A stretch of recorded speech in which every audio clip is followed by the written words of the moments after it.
السلام عليكم اخواتي، فيديو جديد في قناتكم جمال وطبخ سيداتي. فدرت لكم هذا الفيديو نزول على الطلب ديال بزاف ديال الاخوات.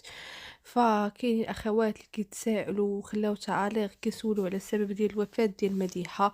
فالاخ ديالها التصريح الوحيد اللي خرج به باقي ما خرج، واش مشى لتركيا ولا باقي كاع ما مشى.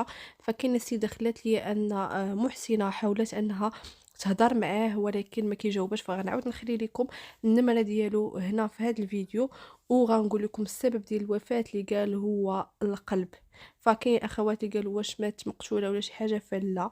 فقال ان السبب ديالها هو القلب. وكان جوج سيمانات هذه نشرات فيديو وقالت انها ولاو كيجيوها دي كريز ديال القلب. فهذا هو السبب ديالها، في حين ان ما كاين حتى اخبار. والدفن ديالها كان غيكون اليوم كاين الدفن ديالها. فالاخوات اللي كاينين في انطاليا يقدروا يمشيو عندها الى قدو. والاخ ديالها نعاود نحلي لكم هنا النمره ديالو اللي تقدروا تعاونوه ماديا، فكتعرفوا كذلك باش يكون مع بناتها. فكانت مديحه هي المعيله ديال الاسره، وكان الزوج ديالها ما كيقدش يخدم. فنتمنى انكم تخليو ليه تعاليق